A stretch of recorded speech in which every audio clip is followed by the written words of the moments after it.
यह कहानी एक सुंदर, सुशील और लाडली बेटी की है, जिसने अपने ससुराल के सभी अत्याचारों को सहते हुए भी अपने पिता का सर गर्व से ऊंचा रखा। कभी भी बदले की भावना या प्रतिशोध की भावना को अपने हृदय में जागृत होने नहीं दिया। सेठ मदनलाल शहर के प्रसिद्ध और सबसे धनी व्यापारी थे। उनके यहाँ नौकर चाकरों की पूरी टोली रहा करती थी। भगवान की कृपा से उनके घर लक्ष्मी धन वर्षा करती थी। सेठ मदनलाल की एक सुंदर, सुशील और शिक्षित बेटी थी जिसका नाम कल्पना था। कल्पना अपने माँ बाप की इकलौती संतान थी, इसलिए लालन पालन में किसी प्रकार की कमी नहीं हुई। माँ बाप का प्यार भी बराबर मिलता रहा। सेठ के जीवन में किसी भी प्रकार की कोई चिंता नहीं थी, किंतु कहते हैं, जिसके घर बेटी जन्म लेती है, उस घर माँ बाप को चिंता होने लगती है। कल्पना पढ़ लिख कर शादी के योग्य हो गई थी। माँ बाप को कल्पना की शादी की चिंता सताने लगी। जगह जगह योग्य वर ढूंढने के लिए रिश्ते नाते के लोगों को लगाया गया। काफी तलाश के बाद 2.5 साल के बाद एक योग्य वर बृजपाल की तलाश हुई।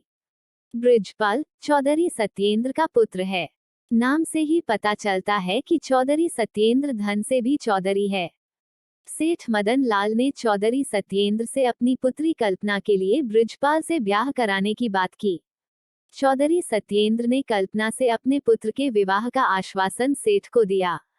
चौधरी जानता था सेठ की कोई और संतान नहीं है। कल्पना उसकी इकलौती संतान है और सेठ की उम्र 50 साल से ऊपर है, अर्थात अब इसकी कोई संतान नहीं हो सकती। ऐसा लालच उसके मन में आया और उसने विवाह के लिए तत्काल हाँ कर दिया। लग्न मुहूर्त देखकर दोनों ओर से खूब उत्साह और जोश के साथ विवाह किया गया। सेठ मदनलाल की इकलौती बेटी का विवाह था, इसलिए सेठ धन का लोभ नहीं कर रहे थे। वह जी खोलकर अपनी बेटी की शादी में धन लूटा रहे थे, अर्थात खर्च कर रहे थे। चौधरी सत्येंद्र भी जानते थे कि उनके पास धन का भंडार आ रहा है, इसलिए वह भी सामर्थ्य से ज्यादा विवाह में खर्च कर रहे थे। कल्पना और बृजपाल का विवाह संपन्न हुआ। दोनों अपने वैवाहिक जीवन को जी रहे थे। कल्पना भी अपने ससुराल में खुश थी और ससुराल वाले भी कल्पना के स्वभाव से प्रसन्न थे। कल्पना के स्वभाव से रिश्तेदारों में भी कोई नाराजगी नहीं थी। सभी कल्पना के स्वभाव की तारीफ करते हुए कहते, इस जैसा बहू मिलना मुश्किल है। कुछ समय विवाह के बीते होंगे कि सेठ मदनलाल के घर एक पुत्र का जन्म हुआ, अर्थात कल्पना को एक भाई मिल गया जिसे वह राखी बांध सकती थी और उसको अपना भाई बोल सकती थी। सेठ के घर खुशियों की झड़ी लग गई, बेटी का विवाह हुआ। अच्छा घर मिल गया, इसकी तो अपार खुशी थी, किंतु पुत्र रत्न की प्राप्ति लंबी प्रतीक्षा के बाद हुई, यह खुशी को दोगुनी करने वाली थी। सेठ मदनलाल के घर पुत्र का जन्म सुनकर कल्पना के ससुराल वालों के पैरों तले जमीन खिसक गई, जैसे उनकी सारी संपत्ति छीन गई हो। उन्होंने शादी इस लालच में की थी कि वह मदनलाल के सारे संपत्ति को एक दिन प्राप्त कर लेंगे, किंतु बेटे के जन्म के बाद यह मुश्किल हो गया था। भाई के मिल जाने से कल्पना के जीवन में खुशियां आनी चाहिए थी, किंतु यह उसके लिए दुख का कारण बन गई। सास ससुर पति सभी अब कल्पना को दुख देने लगे और उसे प्रताड़ित करने लगे। दहेज और धन के लालच में कल्पना को मारते पीटते और दिन दिन भर भूखा रखते, किंतु कल्पना की आदर्श इतने ऊंचे थे, उसने अपने माता पिता को इस यातना और कष्ट के बारे में भनक तक नहीं लगने दी। सेठ कल्पना से मिलने और अपने बेटे के छठी अर्थात नामकरण संस्कार में निमंत्रण देने के लिए खुशी खुशी ससुराल पहुंचे। चौधरी और बृजपाल सेठ को देखकर असमंजस में पड़ गए कि वो कल्पना से कैसे मिलवाएंगे। सेठ सभी घटना को जान जाएगा और हमारे विरुद्ध कार्यवाही कर सकता है। तत्काल उन्होंने निष्कर्ष निकाला और कल्पना को समझा दिया, किसी भी प्रकार की बात अपने पिता को बताई तो अच्छा नहीं होगा। अनेकों प्रकार की धमकियां देकर कल्पना को उसके पिता से मिलवाया गया। बेटी भी कर्तव्यनिष्ठ थी, उसके संस्कार पुराने थे, अर्थात वह जानती थी पिता के घर से डोली निकलती है और ससुराल से अर्थी, इसी आदर्शों से वह बंधी हुई थी।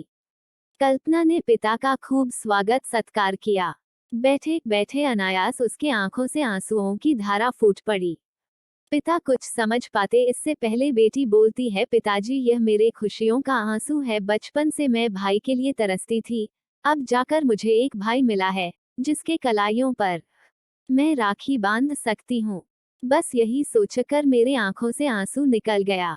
पिता को यह बात समझ नहीं आई, कुछ शंका और कुछ डर के कारण अधिक बातों को कुरेदा नहीं। सेठ नामकरण संस्कार में सभी को न्योता देकर अपने घर वापस लौट आए। नामकरण का दिन आ गया। चौधरी सत्येंद्र और बृजपाल दोनों को भी सेठ के यहाँ जाना था, किंतु उन्होंने वहां जाना स्वीकार नहीं किया और कल्पना को डरा धमकाकर वहां भेजने की साजिश करते रहे। दोनों के मानवीय मूल्य इतने गिर गए कि उन्होंने एक नवजात शिशु की हत्या करने का भी षड्यंत्र रच दिया। उस षड्यंत्र को पूरा करने के लिए किसी और का नहीं, कल्पना का ही प्रयोग करना चाहा।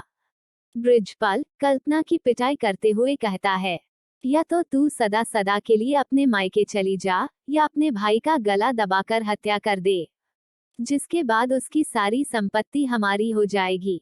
कल्पना ऐसा नहीं कर सकती थी, वह अपने खातिर किसी निर्दोष को सजा नहीं दे सकती थी। अपने ऊपर हजारों यातनाएं सह सकती, लेकिन किसी निर्दोष को सताना यह उसके संस्कारों में नहीं था। काफी देर सोच विचार कर कल्पना ने एक अभूतपूर्व निर्णय लिया। कल्पना ने 3 पत्र लिखे। पहला पत्र अपनी माता के नाम, जिसे वह अपने जन्म देने के लिए धन्यवाद करती रही और सदा उनकी बेटी बनकर जन्म लेना चाहती और उनके गोद में खेलती, ऐसे भावों को प्रकट कर माफी मांगती हुई उनसे अगले जन्म में मिलने की बात लिखती है। दूसरा पत्र ससुर के नाम, जिसे वह पिता के रूप में मानती थी और उनका सेवा भी कि अपने पिता से कम नहीं माना, किंतु उन्होंने अपनी बेटी के रूप में उन्हें कभी स्वीकार नहीं किया। इसके लिए वह अपने को ही दोषी मानती है और अपने ससुर से माफी भी मांगती है कि अगले जन्म में फिर मैं एक अच्छी बहू बनकर आपके सामने आऊंगी। तीसरा पत्र अपने पति बृजपाल के नाम लिखती है, जिसे वह पति रूप में भगवान की प्रतिमूर्ति मानती थी और अपना सर्वस्व न्योछावर कर उसकी सेवा करती थी, किंतु फिर भी उन्होंने नहीं अपनाया। पति पत्नी का संबंध 7 जन्मों के लिए जुड़ जाता है, इसलिए वह इस जन्म में छोड़कर जा रही है, किंतु अगले जन्म में वह फिर उन्हें पति के रूप में प्राप्त करना चाहती है। ऐसा कहते हुए अपने हृदय के सभी विचारों को पत्र में लिख दिया। तीनों पत्र बिस्तर पर रखे तकिए के नीचे दबा दिया और छत में लगे पंखे से एक फंदा लटकाया और अपने जीवन लीला को समाप्त कर ली। यह कल्पना के जीवन का दुखद अंत था। चौधरी सत्येंद्र के घर बहू की मृत्यु पूरे गांव में फैल गई थी। सेठ मदनलाल को भी अपनी बेटी के न रहने की सूचना मिल गई थी। थाना पुलिस चौधरी बृजपाल और सत्येंद्र के घर मौजूद थी। सघन तलाशी और पूछताछ के बाद भी किसी प्रकार की कोई जानकारी नहीं मिल रही थी। महिला कांस्टेबलों ने कल्पना के शरीर को नीचे उतारा और उसके कपड़े ऊपर करके देखा तो उसके शरीर पर हजारों काले काले दाग थे, जो बृजपाल और सत्येंद्र ने पिटाई के दौरान दिए थे। पुलिस को सारा मंजर समझ रही थी। चौधरी बृजपाल और सत्येंद्र के हाव भाव भी बदले हुए थे। पिता ने भी बताया कि मैं जब मिलने आया था तो बेटी रो रही थी, किंतु उसने कुछ बात बताई नहीं थी। मुझे शंका है कि बेटी के पति और ससुर ने ही इनकी हत्या की है। बस क्या था, बृजपाल और चौधरी सत्येंद्र को पुलिस ने गिरफ्तार कर लिया और कमरे की छानबीन की गई।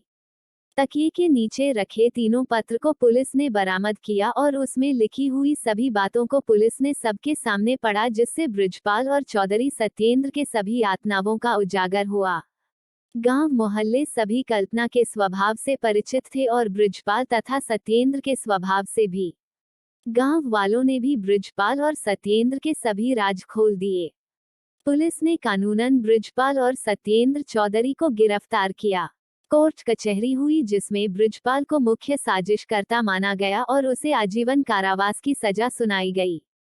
चौधरी सत्येंद्र को इस घटना में शामिल और साजिश में सहयोगी मानते हुए 9 वर्ष की सश्रम कारावास की सजा सुनाई गई। इस घटना से यह सीख मिलती है कि लालच में किस प्रकार ससुराल वालों ने अपने बहू का अनादर किया, उसकी पिटाई की। किंतु इस घटना के प्रभाव में केवल कल्पना नहीं आए, अपितु कल्पना के साथ बुरा बर्ताव करने वाले भी बुरे दंड को भुगतने के लिए अपराधी हुए। इससे एक बेटी का सब कुछ उजड़ जाता है, वहीं 2 परिवार बिखर भी जाते हैं।